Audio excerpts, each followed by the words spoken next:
2-3 दिन पहले भाई क्राउन ज्वेल की प्रेडिक्शन वीडियो बनाई थी और उस प्रेडिक्शन के मुताबिक क्राउन ज्वेल में टोटल 7 मैचेस लड़े गए थे और उन 7 मैचेस में से जो 6 मैच थे वो बिल्कुल प्रेडिक्शन के एग्जैक्ट मुताबिक हारे और जीते गए। तो आज के वीडियो में क्राउन ज्वेल के पूरे पेपर व्यू के बारे में बात होगी, तो वीडियो को एंड तक जरूर देखिएगा।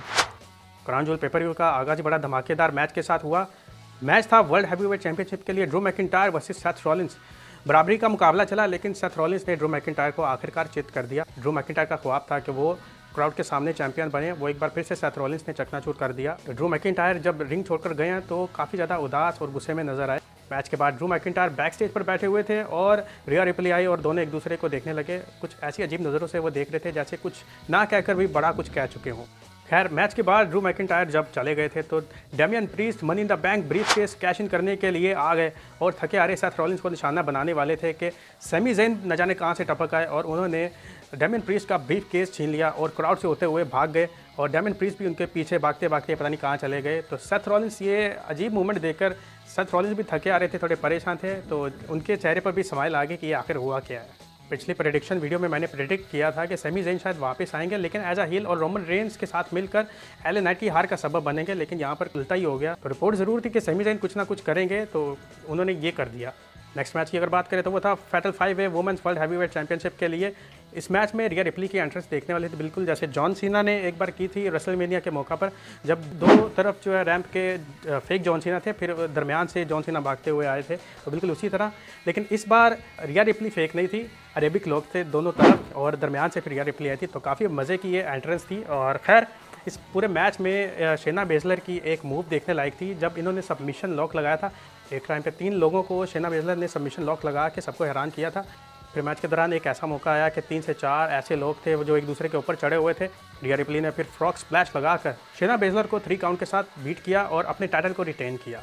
इसके बाद बड़ा मैच था Solo Sikoa versus the legend the greatest of all John Cena. समझ नहीं आया इस मैच में WWE ने जॉन सीना के साथ किया क्या है। पूरे मैच में वो थके हुए नजर आए। सोलो सिकावा ने जॉन सीना को सांस ही नहीं लेने दिया। जॉन सीना जैसे बिल्कुल ही अपने रिटायरमेंट के एंडिंग पॉइंट पर हैं, तो इस तरह का कुछ सिनेरियो बना हुआ था मैच का, जैसे जॉन सीना उठ नहीं पाएंगे और बस वो लड़ नहीं पाएंगे, तो रिटायरमेंट वो ले लेनी चाहिए जॉन सीना को। खैर, कुछ ऐसा ही लगा। सोलो सिकावा ने जॉन सीना के ऊपर समोन स्पाइक्स की बारिश कर दी, यहाँ तक कि जॉन सीना की बॉडी जैसे टूट गई हो, वो उठ ही नहीं पाए और 3 काउंट्स के साथ सोलो सिकावा मैच जीत कर बाहर निकले। फिर जब जॉन सीना का रिंग छोड़ने का टाइम आया तो वो कुछ इस तरह से गए कि उन्होंने क्राउड की तरफ हाथ हिलाया जैसे अब बस वो रेसलिंग को अलविदा कहने वाले हैं। तो जो अंदाज था उससे ये लग रहा था कि ये जॉन सीना का लास्ट मैच है। मैं बचपन से जॉन सीना को देखता आ रहा हूँ, तो ये काफ़ी मायूस था कि WWE ने इनके साथ ऐसे क्यों किया। बाकी ये है कि उम्मीद करता हूँ कि जॉन सीना ज़रूर फ्यूचर में वापसी करेंगे। फिर बारी आई Logan Paul versus Rey Mysterio US championship के लिए। पूरे पेपर व्यू में सिर्फ एक यही मैच था जिसमें टाइटल चेंज हुआ, बाकी सारे टाइटल ही ऑलमोस्ट सेम रहे। इस मैच में एक ऐसा पॉइंट भी आया था कि जब रे मिस्टीरियो लोगन पॉल के ऊपर मूनसॉल्ट लगाना चाह रहे थे, तो वो थोड़ा वहाँ पे रे मिस्टीरियो थोड़ा डगमगा गए, तो अगर वो गिर जाते तो उनकी गर्दन को अच्छी खासी इंजरी हो सकती थी। तो मौके की नज़ाकत को देखते हुए लोगन पॉल ने हाजिर दिमागी के साथ रे मिस्टीरियो को पकड़ लिया और उनको एक बड़ी इंजरी से बचा लिया। मैच के दौरान लोगन पॉल का कोई साथी आया और इनको ब्रास नफल देना चाह रहा था, लेकिन इस प्लान को नाकाम बनाया सैंटोस एस्कोबार ने आकर। सैंटोस एस्कोबार भी काफ़ी अक्लमंद थे, उन्होंने भी वो नफल बजाय उसको आगे पीछे करने के रिंग में ही रख दिया, जिसको लोगन पॉल ने उठा लिया और वही मार दिया। रे मिस्टीरियो को पंच मारा, उसके बाद रे मिस्टीरियो संभल ना पाए और 3 काउंट्स के साथ लोगन पॉल बने new US champion. Next match हुआ Iyo Sky versus Bianca Belair for the women's championship. इस मैच में बेली इंटरप्ट करती रही और ये मैच 1 वर्सेस 3 में तब कन्वर्ट हुआ जब कैरी सेन आ गई और वो भी बियांका बिलेयर को हराने में अपनी पूरी कोशिश करती रही। कैरी सेन को WWE यूनिवर्स इतना जानती नहीं है, तो इतना कोई खास रिएक्शन नहीं था उनके लिए। खैर, उन्होंने बियांका बिलेयर को हरवाने में अपनी कोई कसर ना छोड़ी और तब दम लिया जब बियांका बिलेयर को इयो स्काई ने हरा दिया, यानी इयो स्काई ने एक बार फिर से टाइटल रिटेन कर लिया। सेकंड लास्ट मैच था Cody Rhodes versus Damien priest. इस मैच में तकरीबन जजमेंट डे के सारे मेंबर्स ही आ गए थे कोडी रोड्स को हरवाने के लिए, लेकिन कोडी रोड्स के भी दोस्त थे जे ऊसो, और वो आए, उन्होंने तीनों को अच्छे से हैंडल करके बाहर की राह दिखाई। इंडियन कोडी रोड्स ने डेमियन प्रीस्ट को 3 बार रोड क्रॉस लगाकर इस मैच को अपने नाम किया।